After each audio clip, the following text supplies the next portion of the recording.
আসসালামু আলাইকুম। আজকের ভিডিওতে আমরা আলোচনা করব দক্ষিণ এশিয়ার অন্যতম স্পর্শকাতর একটি বিষয়, বেলুচিস্তান।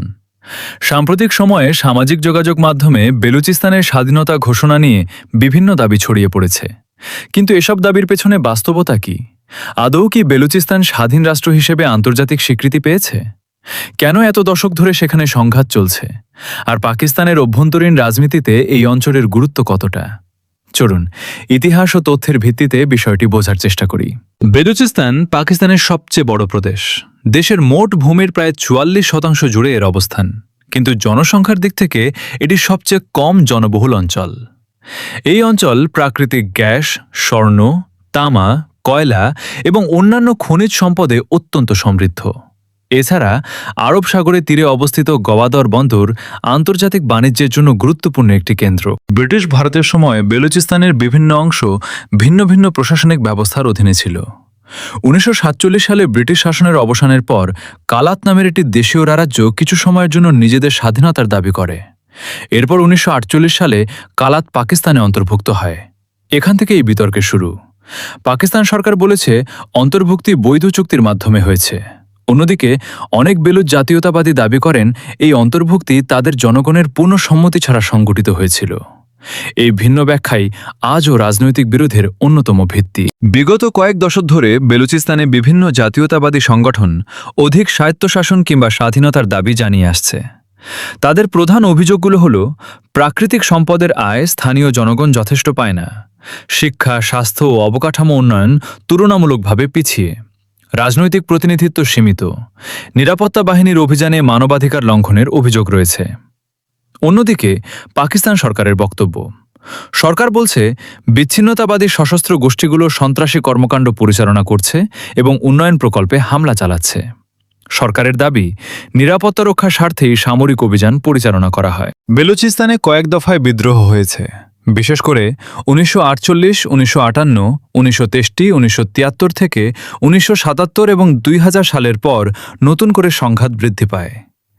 ২০০৬ সালে বেলুচ নেতা নওয়াব আকবর বুকতির মৃত্যুর পর পরিস্থিতি আরও উত্তপ্ত হয়ে ওঠে। এরপর বিভিন্ন সশস্ত্র সংগঠন সক্রিয় হয়ে ওঠে। সবচেয়ে আলোচিত সংগঠনগুলোর একটি হল বেলুচ লিবারেশন আর্মি, BLA। এই সংগঠন স্বাধীন বেলুচিস্তানের দাবি করে।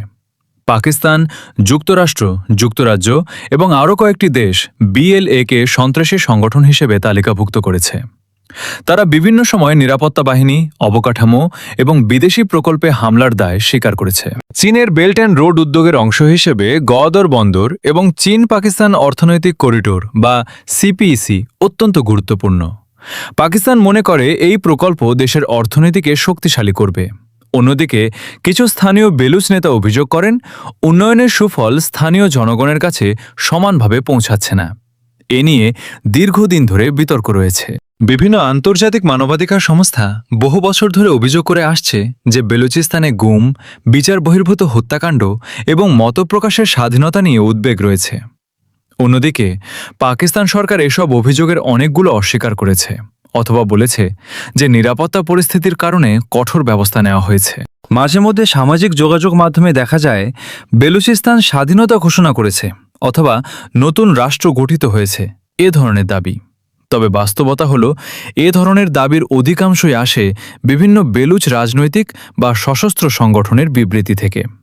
তবে গত ১৫ই জুলাই বেলুচিস্তান লিবারেশন আর্মির পক্ষ থেকে বেলুচিস্তানের ৮৫% নিজেদের দখলে দাবি করে পূর্ণাঙ্গ স্বাধীনতা ঘোষণা করেছে। তারা প্রতিবেশী রাষ্ট্রগুলোর প্রতি স্বাধীন রাষ্ট্রের স্বীকৃতি আশা করে একটি বার্তা প্রকাশ করেছে। বেলুচিস্তান একটি জঙ্গিমুক্ত দক্ষিণ এশিয়ার জন্য শান্তির রাষ্ট্র হিসাবে বিশ্বের কাছে নিজেদের তুলে ধরার ঘোষণাও দিয়েছে। কিন্তু এখন পর্যন্ত কোনো রাষ্ট্র বেলুচিস্তানকে স্বাধীন রাষ্ট্র হিসাবে স্বীকৃতি দেয় নাই। অনেক আন্তর্জাতিক রাজনৈতিক বিশ্লেষকের মতে বর্তমান সময়ে আন্তর্জাতিক রাজনীতি, দক্ষিণ এশিয়ার রাজনৈতিক অস্থিতিশীলতা, মধ্যপ্রাচ্যের সংকট সবকিছু মিলিয়ে পাকিস্তান বেলুচিস্তানের স্বাধীনতা বা নিজেদের অখণ্ডতা টিকিয়ে রাখতে পারবে কিনা সেটা বড় প্রশ্ন হয়ে দাঁড়িয়ে আছে। পাকিস্তান আন্তর্জাতিকভাবে মিত্রহীন।